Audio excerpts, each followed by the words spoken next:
అందరికీ నమస్కారం. నేను బాగున్నాను. మీ అందరూ కూడా బాగుండాలని నేనైతే మనస్ఫూర్తిగా కోరుకుంటూ, ఈ రోజు వీడియో ఏంటంటే, నేను వరలక్ష్మి వ్రతం కోసం కొన్ని విషయాలు నాకు తెలిసినవి మీతో చెప్పుకోవాలనుకుంటున్నాను కాబట్టి, అలాగే నా డే రొటీన్ అనేది కూడా మీకు చూపించేస్తాను. అందరూ ఇంట్లో ఉండే ప్రతి ఒక్క ఇంటి ఇల్లాలు చేసుకున్న పనులే నేను కూడా చేసుకుంటానండి.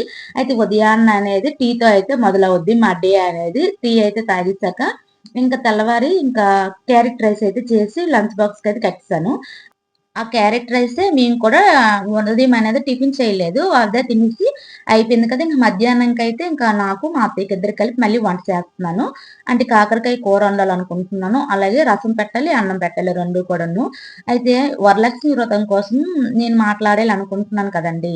ఎవరికైనా తెలిసిన విషయాలే ఇవి నాకు తెలిసి. తెలియని వాళ్ళకి ఎవరికైనా యూజ్ అవుతాయని నేను చెప్తున్నాను. నాకు పెద్దగా ఏమీ తెలీదు గానీ కొన్ని విషయాలైతే తెలుసు కదా! నేను ఫాలో అయ్యేవి మీకు చెప్తున్నాను. ఎవరికైనా బోరింగ్‌గా ఉంటే స్కిప్ చేసేయండి. లేదు ఇంట్రెస్ట్‌గా ఉంది అనుకుంటే కంటిన్యూ అవ్వండి. స్కిప్ చేయకుండా చూస్తే మాత్రం మీకు ఫుల్‌గా అర్థమవుద్ది. అలాగే ఈ వీడియో గాని నచ్చితే ఒక లైక్ కూడా చేయండి. అలాగే మన ఛానెల్‌ని ఎవరైనా ఫస్ట్ టైమ్ చూస్తే ప్లీజ్ కొత్త వాళ్ళు ఎవరైనా సరే సబ్స్క్రైబ్ చేసుకోకపోతే సబ్స్క్రైబ్ చేసుకొని పక్కనున్న బెల్ ఐకాన్‌ని క్లిక్ చేయడం వల్ల నేను పెట్టే ప్రతి వీడియో కూడా మీకు నోటిఫికేషన్ అనేది వచ్చేస్తది. అలాగే ఒక లైక్ మాత్రం మర్చిపోకండి. లైక్ చేయడం వల్ల నా వీడియో అనేది ఇంకొంతమందికి రీచ్ అయ్యే అవకాశం ఉంటుంది. ఒకవైపు పాలు పెట్టాను. ఇంకో వైపు అయితే రైస్ అయితే పెట్టేస్తున్నాను. ఇంకో వైపు ఇంకా రసం కోసం చింతపండు నానేసి పక్కన పెట్టేసాను. ఇంకా కాయగూరలు అవన్నీ కట్ చేయాలండి. ఇంకా కాకరకాయలు కట్ చేద్దాం అనుకుంటున్నాను. అయితే ఉదయం తోమవలసిన గిన్నెలైతే అలాగుండిపోయి టిఫిన్‌లా గట్రా చేశాం కదా! అవి ఇప్పుడు తోమేసామనుకోండి సింక్ ఖాళీ అయిపోద్ది కాబట్టి ఇంక మనసు ప్రశాంతంగా ఉంటుంది. అది కాక ఇంక వంట అవుతున్న కొద్దీ ఇంకా గిన్నెలొస్తూనే ఉంటాయి. తోమేసి పక్కన పెడుతూనే ఉండాలి.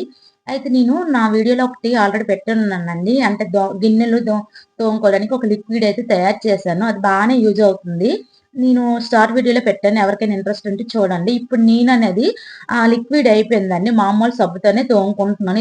ఈ సబ్బుతో తోమినంత సేపు కూడా నా మనసు ఒకటే బాధగా ఉంటుంది. ఎందుకంటే ఆ సబ్బనేది పైన లేయర్ లాగా ఉంటుంది. నాకది నచ్చదు. పామి కడుగుతాను. ఇది స్పీడ్‌లో కనిపిస్తుంది గానీ నేను ఎడిటింగ్‌లో అంటే స్పీడులో పెట్టేసి ఎడిటింగ్ చేశాను కాబట్టి మీకలా కనిపిస్తుంది. చాలా స్పీడ్‌గా తోమేసాను అని. కానీ తోమడం కాదు గానీ, కడగడం అనేది మాత్రము చాలా నీట్‌గా కడుక్కోవాలి. లేపోతే ఇంకా క్యాన్సర్స్ గట్టా ఇలాంటీటిలతోనే వచ్చేస్తాయనండి. చాలా జాగ్రత్తగుండాలి. మెయిన్ సబ్బు కావాలంటే ఇంకా గిన్నెలు తోముకోవడానికి లిక్విడ్ వాడొచ్చు గానీ, సబ్బనేది వాడకూడదు.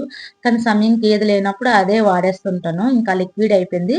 నేను తయారు చేసుకోవాలి. చేసుకుంటాను కూడాను. ఇక్కడ గిన్నెలు తోమేసాక పక్కన అనేది ఇంకా గిన్నెలు స్టాండ్ ఉంటది పెట్టుకోవడానికి. గిన్నెలు పెట్టేసాను. ఇక్కడైతే అన్నం అయిపోయింది కదా! పాలు కూడా ఒక వైపు అయిపోయి రసం అయితే పెట్టాను కదా! రసంలోన కొంచెం వంకాయ ముక్కలు ఇంట్లో ఉంటే వంకాయలని కట్ చేసేసి వేసేసుకున్నానండి. ఏసుకోవడం వల్ల టేస్ట్ బావుంటుంది చింతపండు రసం అనేది. ఇది అయిపోగానే దీనికైతే ఇప్పుడు పోపనేది పెట్టేస్తాను. వీడియో అనేది షూట్ చేసినప్పుడు అనిపిస్తదండి. ఏ రోజు తీసిన వీడియో నెక్స్ట్ డే పెట్టేయాలని. కానీ కొంచెం ధీమా అయితే అయిపోద్ది. తర్వాత మళ్ళీ ఇంకా అలాగే ఏదో ఒక పనులైతే ఉంటాయి కదా! అందులోని ఇప్పుడు శ్రావణ మాసం కాబట్టి ఇంకా ప్రతిరోజు ఇంకా విశేషమైన రోజే. ఇంకా పూజలనేవి ఇంకా చేస్తూనే ఉంటాను కాబట్టి ఇంట్లోన మరింక అలా లేట్ అయిపోతూ ఉంది. అయితే మంగళవారం కూడా అమ్మవారికనేది పూజ అనేది చేసుకున్నాను. ఈ వీడియో అనేది అలాగ అవుతూనే ఉంది. నేనైతే నాకు తోచిన విషయాలు కొన్ని చెప్పాలనుకుంటున్నాను కదా! మీతో అయితే చెప్పేస్తున్నాను. ఇప్పుడంటే యూట్యూబ్ ఉన్నది కదండీ! ఇంక నేనెలా పూజలు చేస్తున్నాననేది అందరికీ తెలుస్తుంది. కానీ నేను యూట్యూబ్ పెట్టక ముందు నుంచి కూడా ఫస్ట్ సంవత్సరం నుంచి నా పెళ్లయిన ఫస్ట్ సంవత్సరం నుంచి పూజలనేవి నేనెప్పుడు కూడా వరలక్ష్మి వ్రతం ఇప్పటికి ఒక్క సంవత్సరమే మానేశాను. ఏంటంటే అప్పటికి నేను ప్రెగ్నెంట్‌తో ఉన్నాను. ఆ సంవత్సరమే లేదు. మిగతా సంవత్సరాలన్నీ కూడా కంటిన్యూ చేసుకుంటూనే ఉన్నాను. అయితే ముందు సంవత్సరం మాత్రం కాసు అవన్నీ కూడా నాకు తెలీదు కాబట్టి పెద్దగా మా అత్తయ్య వాళ్ళు మా మావయ్య తెచ్చారు. ఆ సంవత్సరం అయితే కాసు, చీర అన్నీ కూడాను. అంటే ప్లానింగ్ లేకుండానే ఆ సంవత్సరం చెయ్యాలి అనిపిస్తే ఆ సంవత్సరం అలా చేపించేసారు. చేసేసాననమాట. అక్కడి నుంచి నేనేం చేశానంటే నెలకు 500 దాసుకుంటూ ఉండేదాన్నండి. అంటే ఎనిమిదో నెలలో శ్రావణ మాసం వస్తుంది అనంటే ముందు గుండానే ప్రిపేర్ అయ్యేదాన్ననమాట. నెలకైదు అప్పటికప్పుడు మనం అడిగామనుకోండి ఇంట్లో వాళ్ళకి మధ్య తరగతి వాళ్ళం కదా! మనకి సడెన్‌గా ఒక 5,000, 6,000 తీసి మనం పూజ కోసం ఖర్చు పెట్టాలంటే ఎవ్వరి వల్ల కాదు. నాకు తెలుసు కదా! ఆ విషయమే. అందులో నుంచే మనం ఇప్పుడు వస్తున్నాం కాబట్టి మనకు తెలుసు. ఇప్పుడు 5,000, 6,000 పెట్టి మనం పూజ చేద్దామంటే ఇంట్లో వాళ్ళకి ఆ నెల ఏదో ఒక ఇబ్బందులైతే ఉంటాయి. ప్రతి నెల మనకి వస్తున్న ఇబ్బందులే కదా! అందుకనే పూజ కోసమనే దాసుకొని అలా పక్కన పెట్టుకున్నామనుకోండి యూట్యూబ్‌లో చూపించినట్లుగా మనము వరలక్ష్మి వ్రతాలేంటి, పూజలేంటి ఏవి చేయాలనుకున్నా, ఇప్పుడు నెలకు 500 దాసుకుంటున్నానని చెప్పాను కదండీ! అప్పుడు 500 కూడా సరిపోవు. రోజుకొక 500 దాసుకోలేము. ఇప్పుడు రోజుకి 500 దాయాలి ఓన్లీ పూజ కోసమే అంటే, మన ఇంట్లో వాళ్ళ సంపాదన ఎంతుండాలో ఒకసారి ఆలోచించండి. అందుకే చెప్తున్నాను. ఆలు, ఈలు అలాగే చేశారు, ఇలా చేశారని మనం మనసులో పెట్టుకొని, అలానే చేయాలని మనం ఫీల్ అయిపోయి చేసుకోకూడదు. మనకి కూడా కొంచెం జ్ఞానం అనేది ఉండాలి. మనకి ఏది అవసరమో, ఏది కొనుక్కుంటే మంచిదో ఇప్పుడు ఉన్నవాళ్ళనుకోండి చేసుకోవాలి. చేసుకోకపోతేనే తప్పు. ఇప్పుడు ఇప్పుడు వాళ్ళకి మనం ఒక 5,000 సడెన్‌గా తీయాలంటే మనకు కొంచెం కష్టమే. కష్టమైన పని కాబట్టి తీయలేం కాబట్టి మనం దాచుకుంటూ ఉంటాం కదా! అదే ఉన్నవాళ్ళనుకోండి 5,000 తీయాలని చాలా సింపుల్‌గా తీసేస్తారు. పూజలనేవి చేసుకుంటారు. అలాంటి వాళ్ళు తీసి పెట్టకపోతేనే తప్పు. మనలాంటోళ్ళం పూజ చేయాలి, అమ్మవారి అనుగ్రహం కావాలి అనుకుంటే ముందు ముందే ఇలా ప్రిపేర్ అవ్వడంలో తప్పేం లేదని నా ఉద్దేశం. నేనెప్పుడు ఇలానే ఫాలో అవుతాను గాబట్టి మీకీ విషయాన్ని చెప్తున్నాను. అందరికీ తెలిసే ఉంటదా? ఎవరైనా ఫాలో అవ్వకపోతే మాత్రం అవ్వండి. ఏంటంటే నెలకు ఇప్పుడు రోజుల్లో అయితే నెలకు 500 సరిపోదండి. అప్పుడులో నేను అలా ఫాలో అయ్యేదాన్ని గాబట్టి ఇంక కనీసం కాసొచ్చేది, చీరొచ్చేది, జాకెట్ ముక్కలు అన్నీ నా పూజకి అలా సరిపోయేవండి. ఇప్పుడు 500 కాదు, రూ. 1000 తీసినా సరే సరిపోవట్లేదు. ఇంకా కాసనేది ఇంకా 2 సంవత్సరాల నుంచి నేను కొనటమే లేదు. పాత కాసులయితే ఉన్నాయి కదా! వాటిల్నే పాలల్లో కడిగేసి అమ్మవారి దగ్గర పెట్టేస్తున్నాను. ఇంకా మిగతావన్నీ కూడా ఉంటాయి కదండీ! అప్పుడొచ్చినప్పటికి పువ్వులు కాస్ట్ అయిపోతాయి, పళ్ళు కాస్ట్ ఎన్ని కూడా రేట్లు అయిపోతూనే ఉంటాయి. అందుకనే ముందు గుండానే ఇలా అయితే నేను నెలకు రూ. 1000 అలా దాసుకుంటే, ఆ పూజకనేది ఎతుక్కోకుండా మనకనేది హ్యాపీగా ఆ నెలంతా కూడా ఒక వారం రోజులే కాదండి. ఎన్ని శుక్రవారాలు పూజలు వచ్చాయో, అన్ని శుక్రవారాలు మనకు మనస్తృప్తిగా ప్రసాదాలు అవన్నీ కూడా చేసి పెట్టుకుంటాం కదా!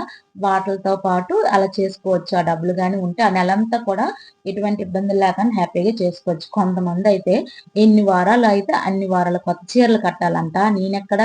నేను వినలేదు, చూడలేదు. ఇప్పుడైతే మాత్రం యూట్యూబ్‌లో ఓ తెగ చూపిస్తున్నారు.